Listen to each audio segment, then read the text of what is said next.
Oke, teman-teman ya, kita lanjut ke materi kedua untuk hari ini. Sebentar sambil saya share screen ya.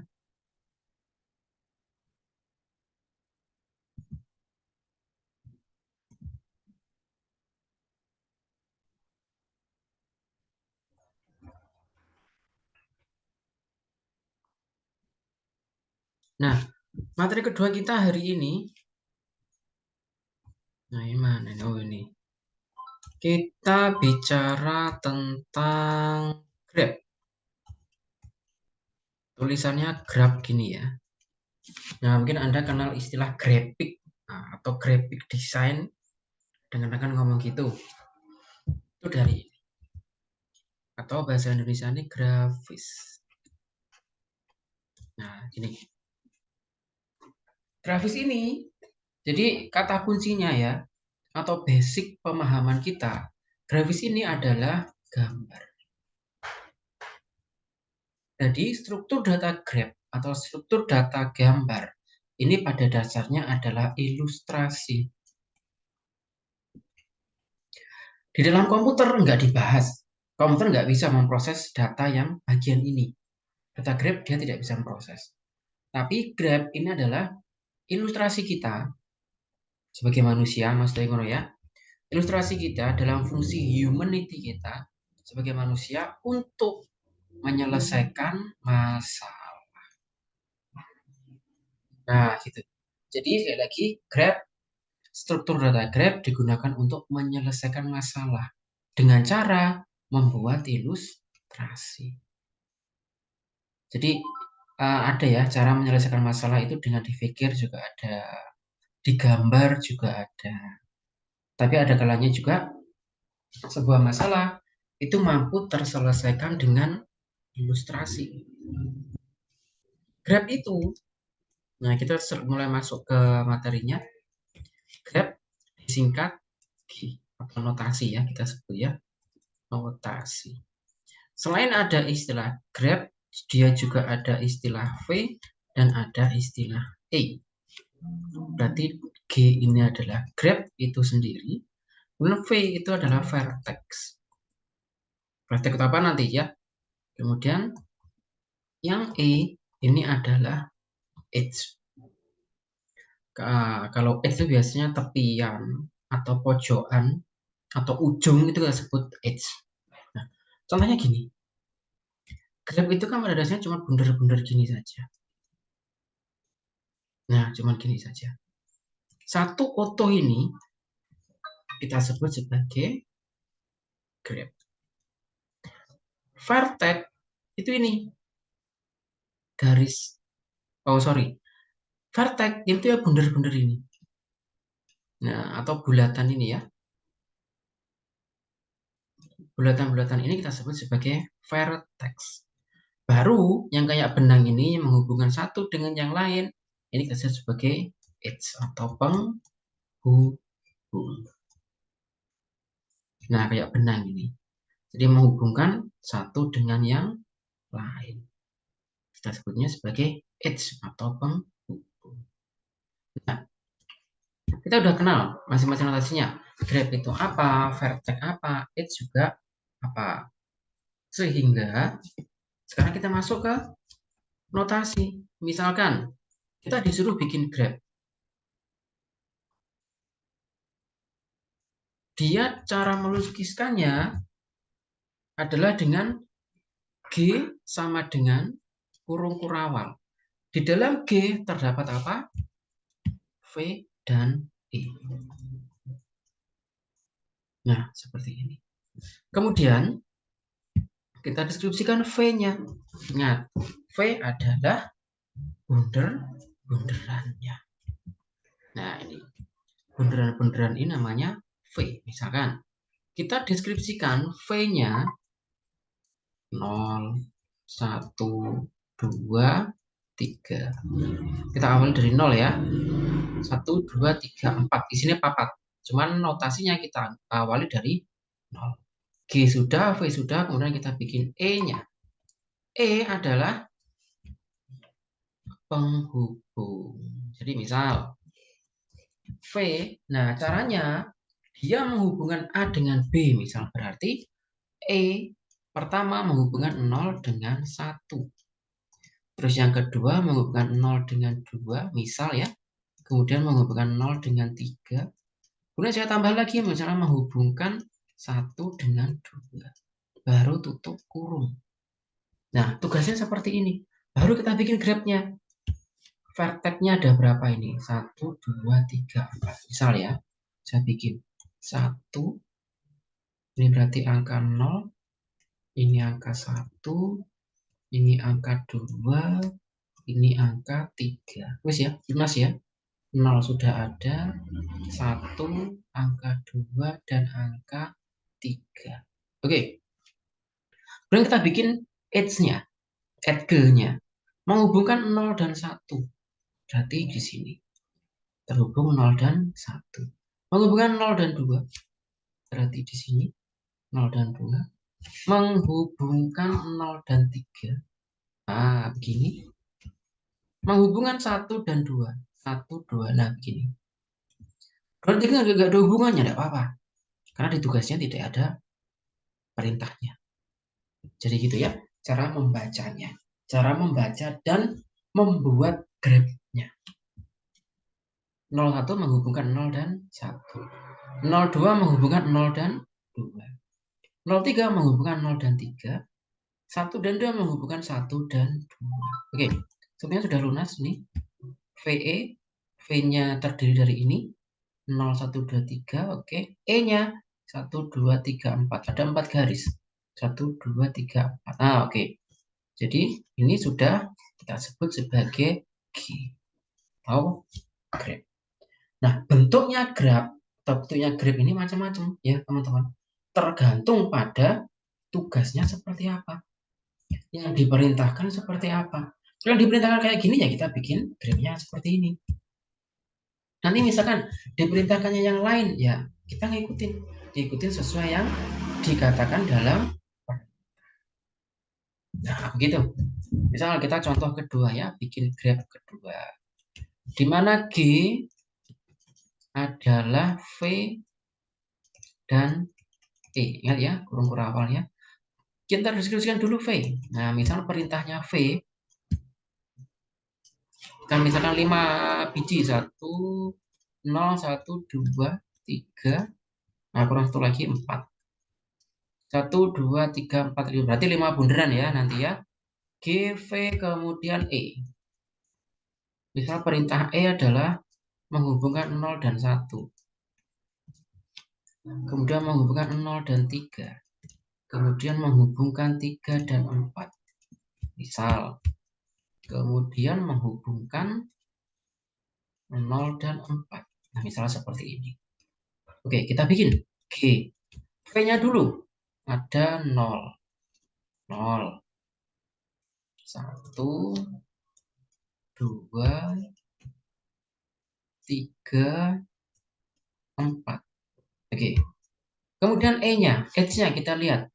01, perintah pertama memberikan hubungan 0 dan 1. Slide. Jadi, hubungan 0 dan 3. Oke. 3 dan 4. Terjadi hubungan 3 dan 4. 0 dan 4. Nah, seperti ini. Loh, kok duanya seperti ini? Nggak ada hubungan dengan siapapun? Nggak apa-apa. It's okay. Ya memang seperti ini perintahnya. Atau memang kasusnya seperti ini. Jadi nggak selalu ya. Misal, V-nya ada 1, 2, 3, 4, 5. V-nya ada 5. Edge-nya juga harus 5. Enggak. Bisa jadi vertex-nya itu 5, E-nya cuma 2 misal. Ya enggak apa-apa. Atau kadang vertex-nya 5, tapi E-nya ada 10 atau 12. Ya enggak apa-apa. Jadi tergantung kasusnya seperti apa. Perlu diingat ya teman-teman, ini adalah salah satu ilustrasi dari kita secara humanity, secara kemanusiaan untuk menyelesaikan masalah. Jadi masalah 0 dengan masalah 1 ada hubungan enggak? Misalkan gitu ya. Loh ternyata 2 tuh enggak ada hubungan loh dengan masalah yang manapun. Ya sudah. Ternyata masalah 3 dengan 4 itu ada hubungannya. Nah, begitu. Inilah kegunaannya graf.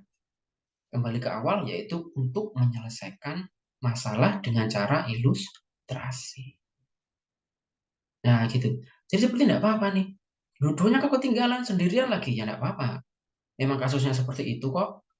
Misal nih angka 3, contoh aja ya. Misal, ternyata angka 3 punya hubungan dengan 4, ternyata 3 punya hubungan dengan 2, 3 punya hubungan dengan 1. Ya tidak apa-apa. 1 punya hubungan dengan 4 misalkan. Ya tidak apa-apa juga. Nah, begitu. Tergantung dia hubungan seperti apa. Kita melihatnya dari ini tadi. Oke. Setelah kita bisa membaca notasi dan membuat gambarnya, baru kita bicara macamnya. Macamnya ada 3. Pertama, direct. Lawan katanya direct adalah undirect. Kemudian yang ketiga adalah weight. Weighted atau bobot. Ada bobotnya. Kita bahas satu persatu. Direct grab dulu. Direct. Ingat, direct adalah langsung atau terarah. Nah, ini dulu ya yang dipegang. Direct itu adalah langsung atau terarah. Jadi gini, misal nih kita punya 4 vertex. A, B, C, D. Kita punya 4 vertex ini misal. Direct itu gini, A dan B. Bisa berarti A menuju B atau B menuju ke yang lain. Nah, kita sebut dengan direct. Jadi, ternyata ilustrasinya gini. Ternyata masalah A membuat masalah baru yaitu B. Ada tanda panahnya. B membuat masalah baru yaitu D. Ternyata D membuat masalah dengan A. Ternyata C sendirian misal. Atau misal dikasih gini. B juga membuat masalah dengan C. Nah gini ya. Jadi ada tanda panah. Ini yang kita sebut dengan direct. Jadi paling gampang ada tanda panah. Di mana A hanya menuju B. Tapi B tidak bisa menuju A. Kenapa begitu? Karena ingat, tanda panahnya menuju ke B. Gitu ya. Jadi hanya satu alternatif. Katanya terarah itulah disebutnya hanya dengan satu arah. Jadi A arahnya ke B. Lawan katanya direct adalah undirect. Kalau direct tadi satu arah, berarti undirect itu 2 arah. Contoh kita punya vertex seperti ini. Ingat ya, yang direct tadi ada tanda panah. Kalau undirect, bukan berarti panahnya ada 2. Tapi undirect itu cukup garis seperti ini saja. Nah, cuman seperti ini saja.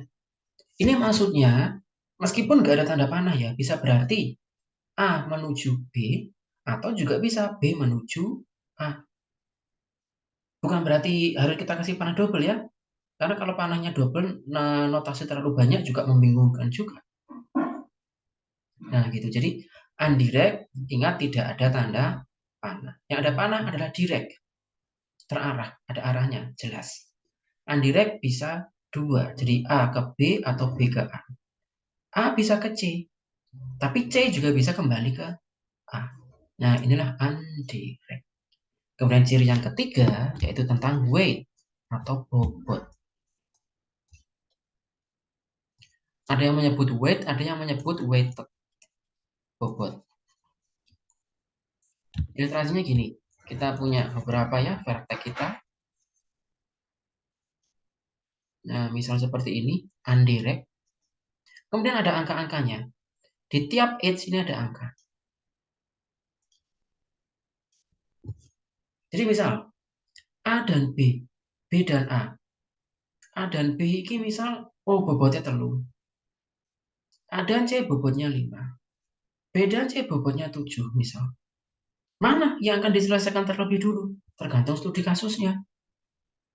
Misal studi kasusnya kita mencari angka minimum. Berarti kita perhatikan yang angka kecil dulu. Tapi kalau studi kasusnya suatu saat kita mencari angka maksimum, berarti jalan yang kita pakai adalah dari angka yang besar dulu. Nah, contohnya apa itu? Jalanan di Lampung ya rusak-rusak itu ya. Dibikin graf seperti ini. Misalkan memperbaiki jalan tuh biayanya 3 miliar. Misalkan. Bikin pasar biayanya 5 miliar. Misal. Mana yang kita perhatikan dulu? Nah, misalkan kita pakai anggaran yang lebih kecil aja dulu. Berarti yang angka 3 ini. Nah, itu salah satu sedikit contoh penggunaan graf dalam menyelesaikan masalah sehari-hari. Nah, ini peluang statistika juga ya nanti ya. Ke arah mana dulu? Biasanya orang-orang itu memang menggunakan perpaduan seperti ini. Jadi ini tidak ada garisnya atau berarti undirect dan ada bobotnya. Sehingga ketahuan masalah mana yang paling prioritas, masalah mana yang paling cepat harus kita selesaikan, dibikin ilustrasi kayak gini. Jadi nggak cukup ya hanya dengan dipikir saja enggak. Jadi ada masalah di perusahaan Anda, misalnya di institusi Anda, bikin grafnya seperti ini. Nanti ketemu, oh ternyata jalannya harus jalurnya yang ini. Setelah ini ke sini, setelah ini ke sini. Nah, gitu. Terarah. Apalagi kalau punya skala prioritas dengan bobot seperti ini. Nah, nanti insya Allah lebih gampang. Kembali lagi ya ke awal tadi bahwa graf adalah ilustrasi atau gambar untuk menyelesaikan masalah. Gitu. Silakan jika ada pertanyaan tentang graf. Struktur data graf.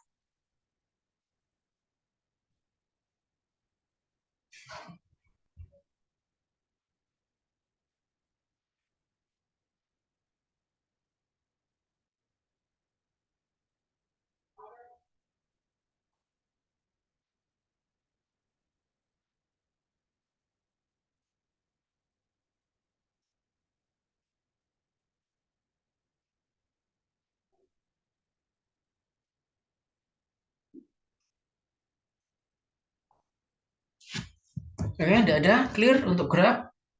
Oke, jika sudah, bentar saya cek lagi ya teman-teman jadwalnya. Bisa lagi jam berapa kira-kira untuk materi kata yang ketiga? 1:30, Pak. 13.30 ya. Nggih. Oke, sesuai sama jadwal. Oke, boleh. Silakan istirahat dulu. Sekarang jam 13 lebih, jadi nanti 13.30 kembali ke room ini untuk materi ketiga. Oh iya, saya sampaikan nih teman-teman. Kita hari ini 3 materi. Jadi nanti di GCR saya posting 3 ya tugasnya. Tapi tugasnya tidak terlalu berat juga, saya sesuaikan dengan kesibukan Anda. Jadi setelah perkuliahan nanti silakan teman-teman secara mandiri cek di GCR dan silakan dikerjakan. Nggih, siap, Pak. Oke, itu yang saya sampaikan. Nanti 13.30 ya. Saya tunggu di sini. Terima kasih dan oke, silakan istirahat dulu.